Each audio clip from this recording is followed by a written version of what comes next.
no place like the Q.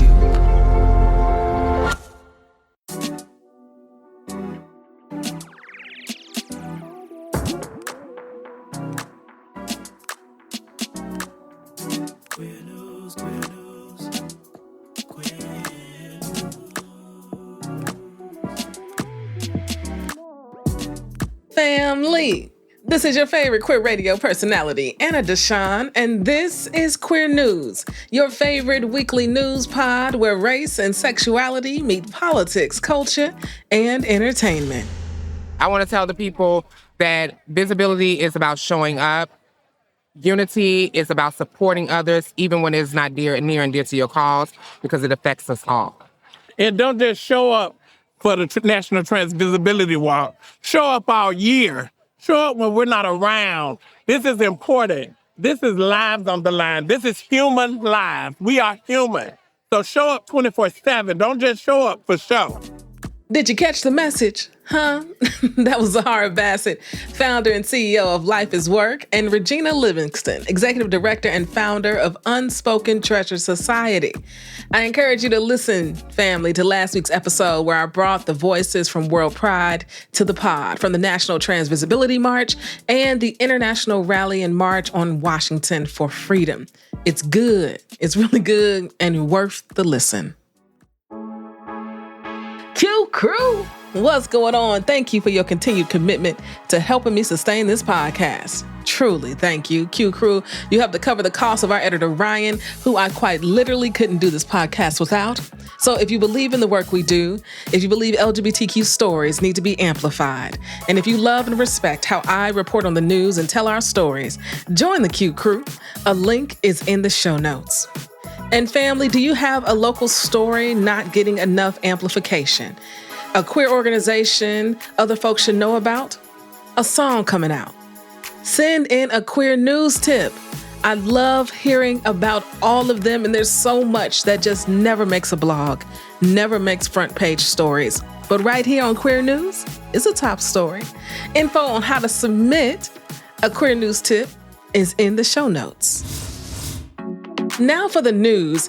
In politics, a Reagan-appointed judge delivers a major win for trans folks in federal custody, blocking Trump's executive order to strip gender-affirming care. We honor the life of Laura Schueler, a beloved Black trans woman taken too soon. And I cover the disturbing move to erase LGBTQ and civil rights icons like Harvey Milk from Navy ships. In culture and entertainment, we remember the lives lost at Pulse. We welcome Benjamin Coy back to the show with a special report on the Native Son Gala. And I spotlight the drag queens and drag entertainers who protested at the Kennedy Center. Let's get into it.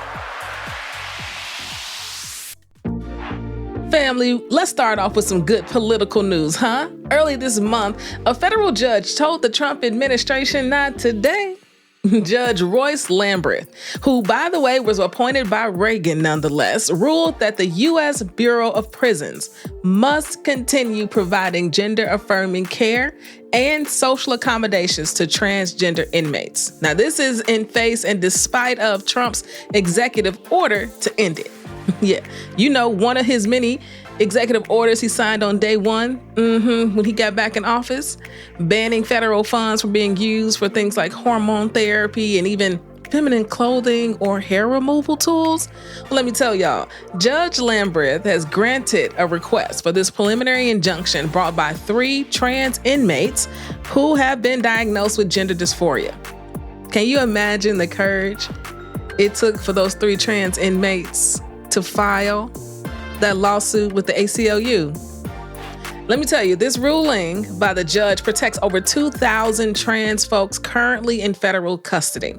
2/3 of them are trans women, and most of those women are locked up in men's prisons. Can we sit with that for a second? The court said that these folks have a constitutional right to medically necessary care. Because this isn't about ideology, family. It's about basic human dignity. Now, the White House, through one of its spokespersons, called the ruling dangerous, okay? And yes, misgendered trans women in their response because, you know, that's what they do. But they'll say that they'll fight and win this battle in the end. But let me tell you something. they so wrong, per usual, okay? History is on our side. Yes, humanity is on our side. The ACLU, who's representing the inmates, called the ruling a critical reminder that trans people have rights that don't disappear just because the president wants to wage a culture war. And they're right, these folks aren't asking for a political statement, they're asking for access to health care. Care that doctors have already approved and deemed necessary.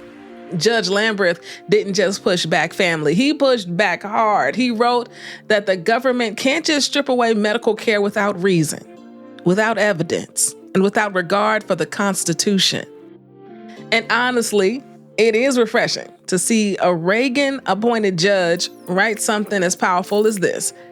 Democratic self-governance does not mean blind submission to the whims of the most recent election victor. And family, that's just a small portion, a very small portion of his 36-page opinion that he wrote on this matter. And let's be clear, y'all already know for me it's pretty simple. Our rights don't expire with each administration. Our humanity cannot be voted away. So I really do appreciate Judge Lambreth for standing up to the machine, and I appreciate the judges who are standing in the gaps of our democracy. Right? There's the Trump administration, there's our humanity, and there are the courts in between, and the judges, who the Trump administration is trying to rip of their rights and authority. But in this moment, they are standing in the gap for us. And so, thank you, Judge Lambreth, and thank you to all the judges.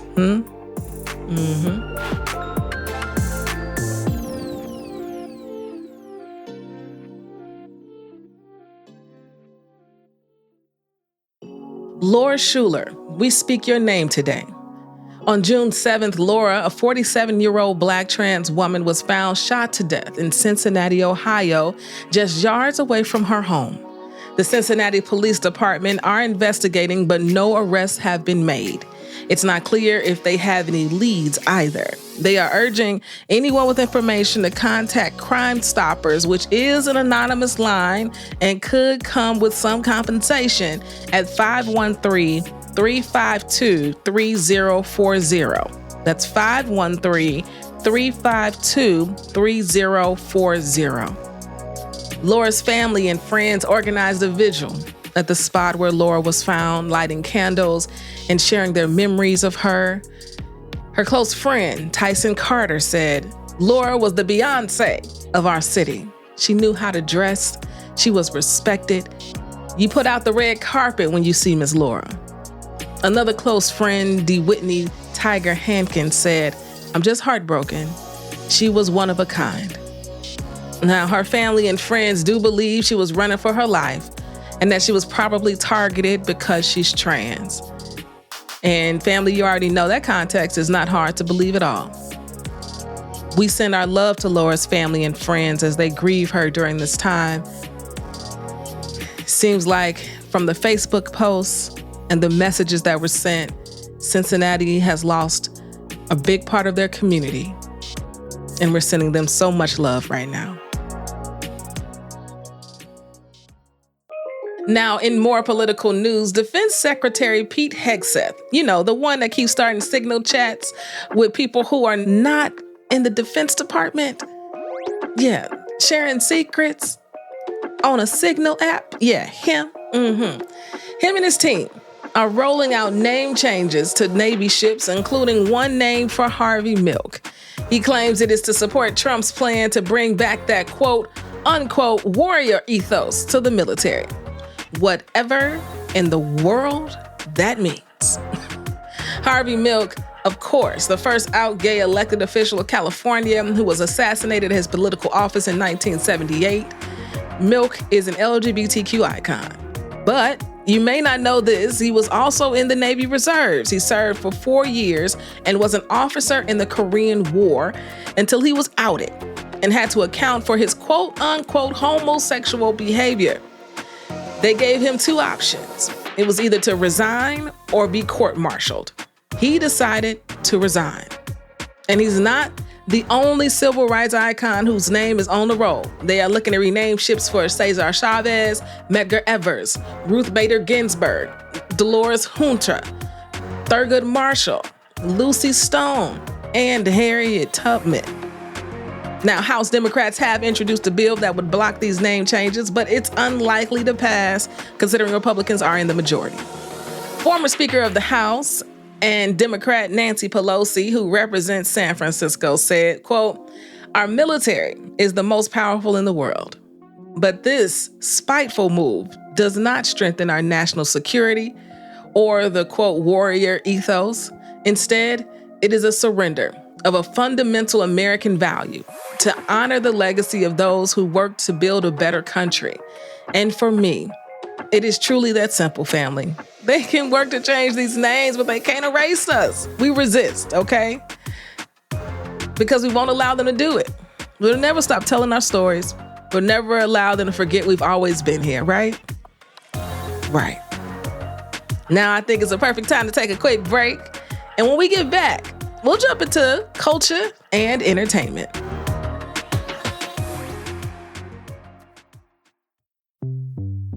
Hate is rising in Illinois. People like you and me are being harassed, attacked, and silenced. This isn't just wrong, it's dangerous, and it hurts all of us. Help Stop Hate is a free, confidential service that gives victims and witnesses the power to speak up. No judgment, no risk, just real help. When you report hate, you get support. Hate thrives in silence. Report hate to ilstophate.org or call 877-458-HATE. That is 877-458-4283. Help Illinois stop hate. Mental health parity is the law requiring that your health insurance coverage for mental health or substance use disorders is no more restrictive than coverage for your physical health.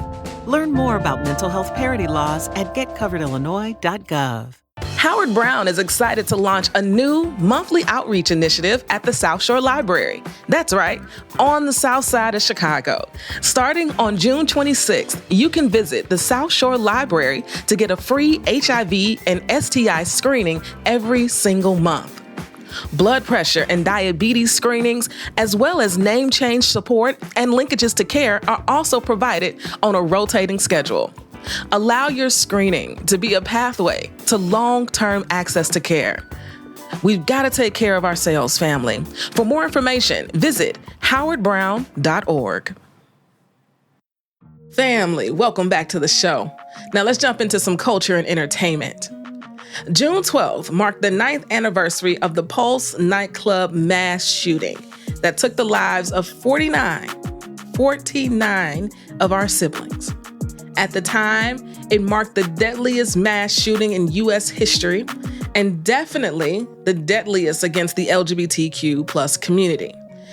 It's a moment we will never forget, and we can never allow anyone else in the world to forget it either. In 2023, I had the opportunity to speak with Brandon Wolf, a survivor of the Pulse Nightclub massacre, and now an advocate and an activist. And in this moment, I wanted to share a little bit of what he had to say in 2023 because it just feels still so fitting, even 2 years later. Take a listen. So when I say June 12th, 2016, what does that bring up for you?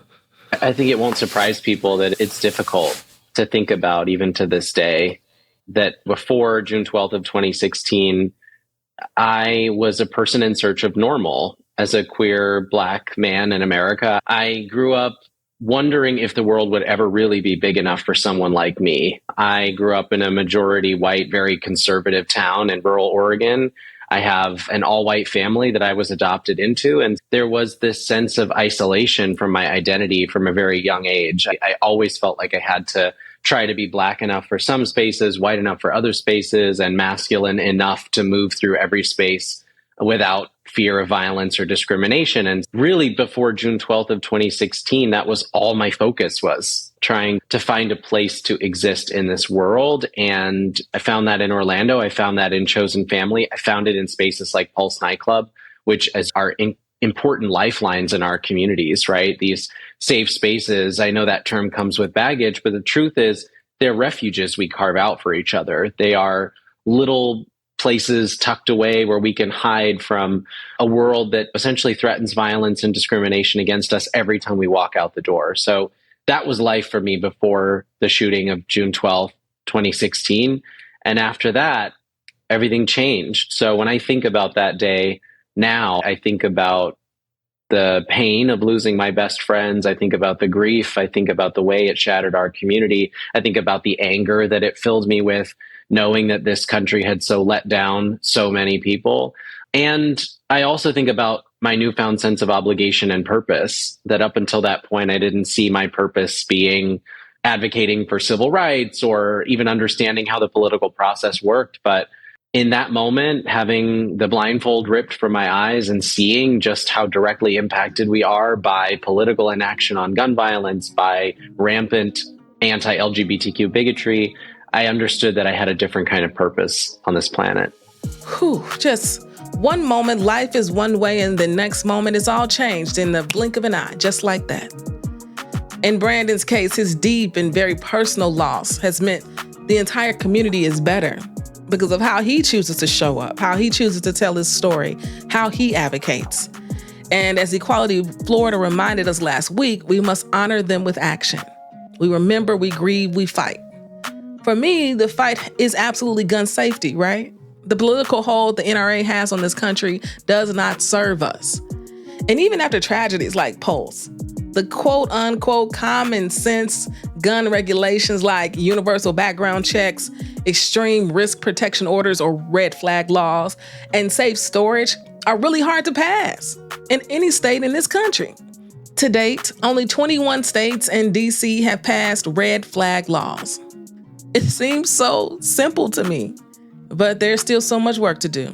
So family, if you want to watch my full interview with Brandon Wolf, I've included a link in the show notes, and I think it's totally worth it. He's a bright light in the very dark, dark moment in LGBTQ history. And we will never forget Pulse, and we will never forget the lives lost. For our next story in culture and entertainment, our culture contributor, Benjamin Coy, joins us to tell us about the Native Son Gala they got to attend. Benji, take it away.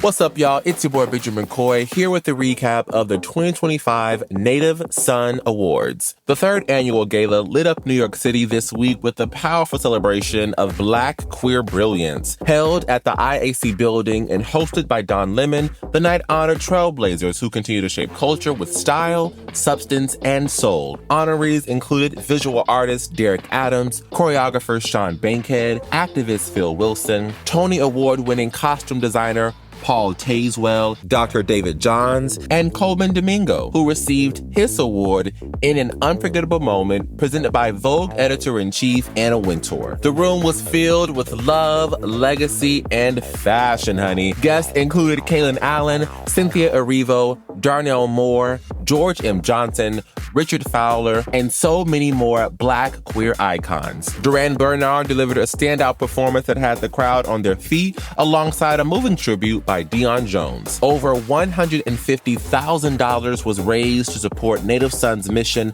of visibility, empowerment, and legacy building for Black gay men. Founder Emil Wilbekin closed the night by reminding folks that Black queer excellence is alive, thriving, and unstoppable. I'm Benjamin Coy, and that's your Native Son recap. Stay locked with me on all social media platforms at Benji Coy, BenjiCoy, and find more of my fashion and culture reviews on the Cocktails and Culture podcast. That's all for me. Until next time. Thank you, Benjamin. I love that you are in the rooms where it happens, the room where it happens. Yo, I don't know if y'all saw the Tonys, but child, that was one of the best Tonys I have ever seen, okay? But anyway, family, if you want to learn more about Native Son and the work they are doing for Black, gay, and queer men, visit nativeson.us or follow them on social media, okay? All right. For our last story today, we must talk about the drag entertainers that crashed Trump's first Kennedy Center show since taking office this time around. When I saw the video online, I knew I had to share this story with you. As you may or may not know, right, Trump terminated trustees and gutted leadership at the Kennedy Center upon becoming president. He then decided to appoint himself board chair and continued his obsession with our community, effectively banning drag shows as well. Now, he does know that you can't have theater. You cannot have the arts without gay people, right? He does know that, right? Well, last week for the opening performance of Les Miserables and for Trump's first appearance at the Kennedy Center, he and his comrades were greeted with boos, okay? Lots of boos and disdain, which brings me great joy. I don't know about you, okay? And then when 4 drag performers, Tara Hoot, Ricky Rose, Vaginesis, and Mari Con Carne walked in to the Kennedy Center in full drag attire, they were welcomed with cheers and rousing applause. If you have not seen the video, you know where to go. Go to the show notes, okay? It is amazing to watch. Mari Con Carne told The Advocate, as a drag queen, I wanted it to be known that you can prevent us from performing on your stages, but you can't erase us from your presence. As an immigrant, I wanted it to be known that we aren't going anywhere, and we will face you head on with every ounce of courage that we have. Tara Hoot said, in my storytime events I do for kids and families, I often read books about being brave, being strong, and being true to who you are. Showing up at the Kennedy Center with my fellow drag stars allowed me to live those words and lessons for all to see. Here's to being brave, strong, and gorgeous. The drag entertainers received their tickets from season ticket holders who donated them to the committee, and that's a committee with a Q. This is an organization started during Pride 2024 to combat all of the policies and hate directed towards drag entertainers. 4 months ago, they started a petition to fight back against this censorship and encourage those who helped to fund the Kennedy Center to either, 1, suspend funding until artistic independence is restored, or 2, redirect support to banned or censored artists, art forms, and the infrastructure that supports artistic freedom. In this case, some season ticket holder, redirected their tickets to these performers, and they turned this moment into an impactful one. And I absolutely love it. These are the stories I love sharing on this podcast. They can do all of these things to us, family, but we resist, huh? We resist because we will continue to exist, period.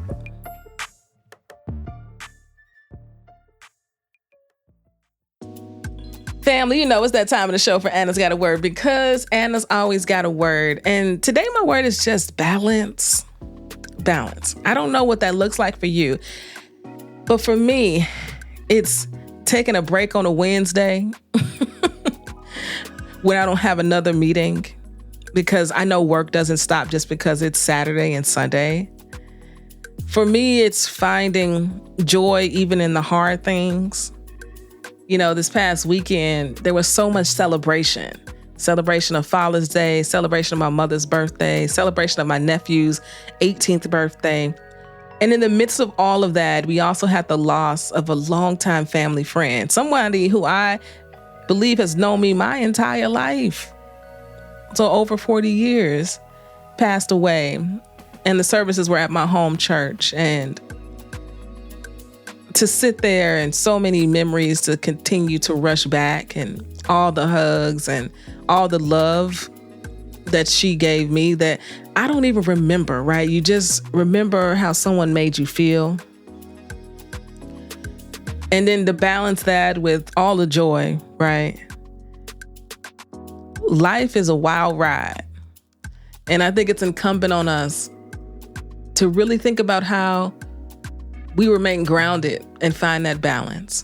So I encourage you, family, take a break when you need it. Take a break.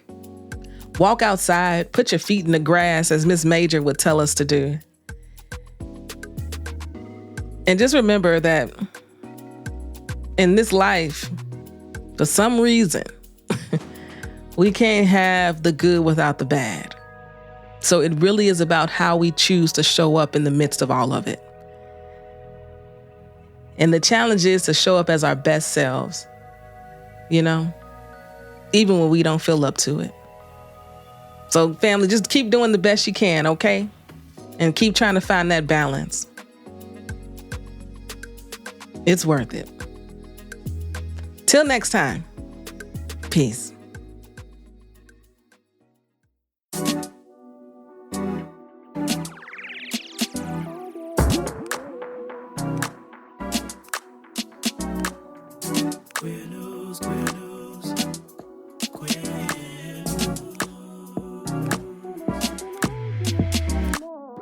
If you've enjoyed what you heard, rate and review us inside your favorite podcasting app. This podcast is written and produced by me, Anna Deshawn. Podcast editing by Ryan Woodhall. And brought to you by E3 Radio and distributed on The Cube. We are Queer News Done Right.